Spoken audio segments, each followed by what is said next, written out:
안녕하세요. 수미제 제주 농부입니다. 여기는 고추, 가지, 그다음에 오이 요것들을 심은 밭입니다. 이제 고추를 정식한 지 오늘이 딱 22일 차가 되었는데요. 이 시기가 되면은 이제 고추에 첫 추비를 주셔야 됩니다. 가지도 마찬가지입니다.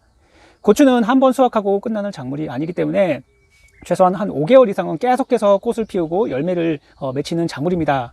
그래서 초반 생육 단계에서 어떤 영양을 얼마나 주느냐에 따라서 수확량이 크게 달라지고요. 그 다음에 품질을 좌우합니다. 그래서 오늘은 이 고추에 추비 주는 그 간격과 그리고 방법, 이렇게 페트병을 세워 놓으시면은 보통은 이제 점적으로 전문 농가에서 많이 하잖아요. 텃밭에서는 이걸로 대체를 하실 수가 있고, 또한 비료 사용량도 줄이실 수가 있습니다.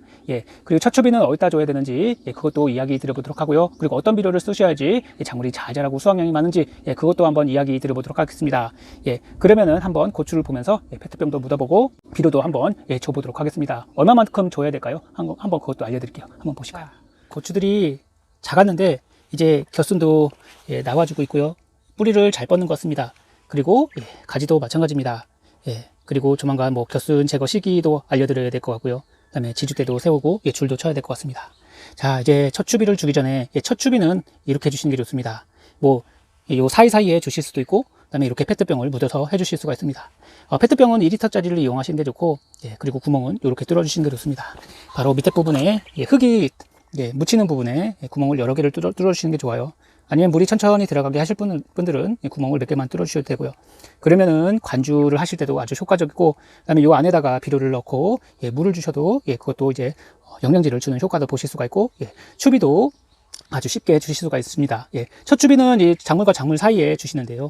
두 번째 추비, 세 번째 추비부터는 이제 고랑 사이에 줍니다. 아무래도 고랑 사이에 주게 되면은 그것들을 얘네들이 쭉 뿌리를 뻗어서 빨아먹는 게 힘들기 때문에 이렇게 페트병을 묻어주시면은 그런 비료 손실도 좀 줄여주실 수가 있고요. 그리고 비료 사용량도 확실히 줄여주실 수가 있습니다. 그러면은 첫 추비를 뭘 주고, 그 다음에 그 다음 추비는 어떤 것을 주시는 게 좋을까요? 간격은 이렇습니다. 우선은 고추를 심고 20일에서 25일 차가 되면은 고추가 이 정도 자라거든요. 뿌리를 확실히 뻗었습니다. 그리고 이 시기에는 1차 추비를 주셔야 되는데, 이때는 작물과 작물 사이에 요 가운데다가 주시는 게 좋습니다. 그 다음에 두 번째, 세 번째는 요 고랑에다 주시는 게 좋은데요. 자, 고추 추비, 그리고 오이 추비, 가지 추비, 그리고 마늘, 요것 같은 추비는 NK 비료를 주시는 게 좋습니다. 저는 요번에도 이맘때 멀티라는 것을 줄 건데요. 추비는 이렇게 주십니다. 숟가락으로 한 반수죠. 요거는 10g짜리인데 3분의 1 정도 이렇게 주시면 됩니다. 첫 추비는 많이 주시면 안 돼요. 아무래도 고추가 작기 때문에 조금만 주시는 게 좋습니다. 첫 추비는 작물과 작물 사이에 주고, 이렇게 구멍 살짝 벌려서 요 사이에 요 추비만 좀 넣어주시고, 그 다음에 요 위에다가 흙만 살짝 덮어주시면 됩니다. 첫 추비는 뿌리가 어느 정도 활착이 되고 꽃이 곧 필 거거든요. 꽃이 피기 시작하는 초기에 이 웃거름 시기가 굉장히 중요합니다. 이 시기를 놓치면은 고추가 제대로 크지 않고요. 열매가 달려도 크기나 모양이 나빠집니다. 그래서 고추 같은 경우는 꾸준하게 가지도 마찬가지고요. 추비가 적절한 시기에 투입돼야지 꾸준하게 고추가 달립니다. 고추 같은 경우는 마디가 계속 늘어나면서 마디가 생기고 첫 번째 마디, 두 번째, 세 번째 마디 이렇게 생기면서 고추가 꾸준하게 달리는 작물이기 때문에 잎이 달리고 줄기가 달리고 열매가 꾸준하게 피는 작물이기 때문에 꾸준하게 그만큼 영양제도 비료도 주셔야 됩니다. 그래서 이렇게 첫 추비는 작물과 작물 사이에 주시고요. 그리고 두 번째, 세 번째 추비 같은 경우에는 이것도 마찬가지로 20일에서 25일 간격으로 주시면 됩니다. 두 번째 추비를 줄 경우에는 뿌리가 거의 요 비닐 끝자락까지 왔다고 생각하시고 요 고랑에다가 보통은 뿌려주십니다. 그렇게 추비를 두 번째, 세 번째, 네 번째, 많게는 다섯 번째까지 주실 수가 있고, 이때도 마찬가지로 NK 비료를 요 고랑에다가 사이에다가 비 오기 전에 뿌려주시면 됩니다. 그럼 간단하게 추비를 주실 수가 있는데요. 저 같은 경우에는 작년에 가지도 이렇게 했는데 올해는 고추도 이런 방식으로 합니다. 바로 페트병을 묻어서 할 겁니다. 우선은 요 밑에 부분을 이 송곳으로 구멍을 내주세요. 그 다음에 윗부분은 적절한 크기로 이 부분을 제거를 해주시고, 밑에 부분을 이제 구멍을 뚫어주세요. 물이 충분하게 들어갈 수 있게 여러 개를 뚫어줍니다. 흙이 닿는 부분은 구멍을 뚫어주세요. 물을 좀 채워놓고 싶다고 하시는 분들은 이 구멍을 몇 개만 뚫어주시면 됩니다. 예, 나중에 막히는 걸 생각해서 여러 개를 뚫어주시면 좋습니다. 그 다음에 요 페트병을 여기다가 사이에다가 묻어주세요. 보통은 첫 추비를 요 사이에 이렇게 비닐을 찢어서 이렇게 주시는데, 이렇게 흙을 묻어서 주시잖아요. 그런데 요거는 페트병을 이렇게 사이에다 묻어주시면은 여기다가 요 추비만 살짝만 주셔도 되고, 아니면은 요 물조루에다가 추비를 녹이셔서 여기다가 넣어주셔도 됩니다. 아니면은 추비 주신 다음에 여기다가 물을 넣어주시면은 이게 천천히 녹아서 여기 주변에는 아무래도 이 비료가 잘 녹아서 관주하는 효과도, 추비 주는 효과도 동시에 보실 수가 있어요. 그러니까는 관주 시설이 부럽지 않은 방법이라고 보시면 되겠습니다. 확실히 나중에 고추가 정말 많이 달려요. 모종삽으로 작물과 작물 사이에 흙을 좀 파주시고, 페트병을 적당히 묻어주세요. 너무 많이 묻지 말고 한 요 정도 묻어주고, 나중에 추비와 물을 주실 수가 있고, 그러면 이렇게 하시면은 가뭄도 타지 않아요. 그리고 내가 액비를 주고 싶을 때 따로 등짐 메고 주시지 않아도 되는 방법입니다. 그리고 나중에 추가 비료도 아주 손쉽게 주실 수가 있는 방법이라고 보시면 되겠습니다. 비바람에 쓰러지지 않게 이렇게 해주시고, 아니면 여기다 돌멩이를 조그만 거 하나 넣어두시면은 웬만하면은 날아가지 않습니다. 이렇게 하시고, 요 안에다가 이렇게 추비를 넣어주시고, 이렇게 물만 이렇게 넣어주시면 됩니다.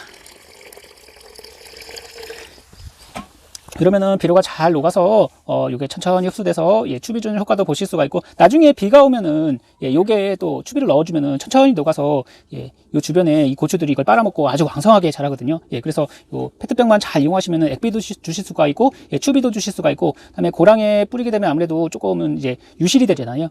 비료 사용량도 줄일 수가 있습니다. 바로 비료 또 아끼실 수 있는 방법이라고 보시면 되겠습니다. 그리고 가뭄도 타지 않아요. 이렇게 해주시면은 후반기까지 정말 요 사이사이에 추비도 주기 쉽고, 아주 크고 좋은 그런 고추를 수확하실 수가 있습니다.